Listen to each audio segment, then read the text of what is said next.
couple of years with the temporary city truck platform and the hand-painted proscenium. And during that period of time, we knew we wanted to have a permanent band shell. We just didn't know how to get it done. My wife and I actually walked around in the crowd with plastic milk bottles, gallon milk bottles, with the top cut off, with a pasted on placard that said, "Raise money for the band shell." We walked the crowd collecting dollar bills. And we did this night after night the first couple of years during the Jazz Holiday to raise money $1 at a time. Some people gave us $5, you know, and every now and then we got a nicer tip. But then I think it was either the second year or the third year, we decided to formalize our fundraising operation a little bit more, and we built a lemonade stand. And we put the lemonade stand on the side of the Jazz Holiday with a big board across the top that said, donate to build a band shell in Coachman Park.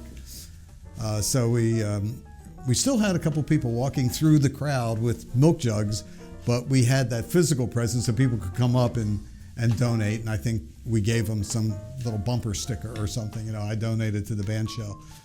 And then I started personally embarking on a fundraising campaign. And I went first to all the banks in town, because at that time we had about 5 or 6 or 7 banks headquartered in Clearwater, savings and loans and banks, and they're always the first target, right? And the utility companies. And I set my sights on getting $1,000 from each one. Now, keep in mind, this was 1981 or something like that, and $1,000 was a lot of money. But we were pretty successful, and we got a lot of $1,000 donations, maybe 20 or 25 of them. And then we got a bunch of $500 donations. And then I started writing letters to friends and other people I knew in the community, extolling the success of Jazz Holiday and how it can be even bigger and greater if we can build a real band shell.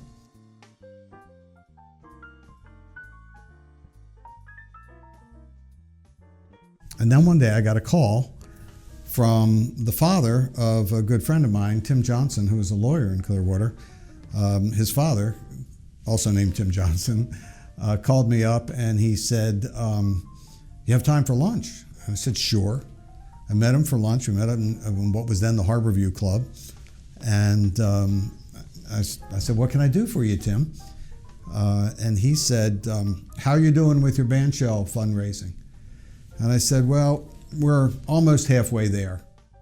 And he said, "What would the naming rights cost?" And I said, "I don't know, half?" He said, "All right, I'll give you $60,000 in honor of his father, Charles Wharton Johnson, or his grandfather, Charles Wharton Johnson."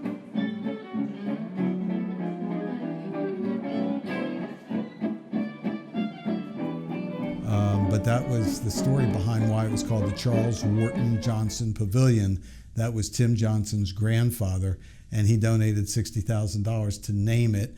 And I was just, flabbergasted. So at that point, we had over $100,000, and it became easier when we were getting close. So the next step was, how do we get this thing built? How do we get it designed? What do we do? And somebody at the chamber came up with the idea of having an architectural competition.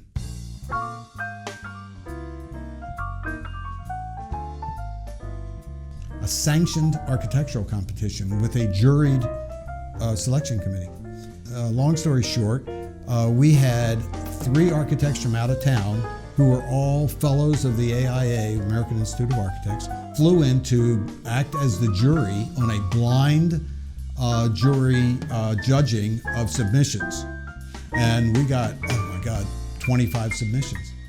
And one by one, they unveiled, each one, and the jury of the 3 architects from out of town all looked at it, made notes, comments, and then when they were done, this took hours, they huddled together and they came up with the winning design, which was done by a young architect named Ronnie Mateo, a Cuban heritage architect who was working as a freshman rookie at a firm in Tampa.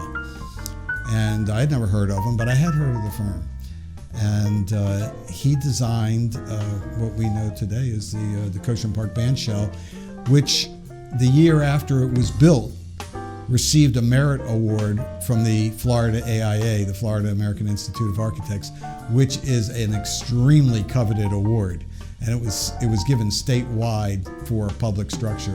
And the Coachman Park Band Shell was chosen for that.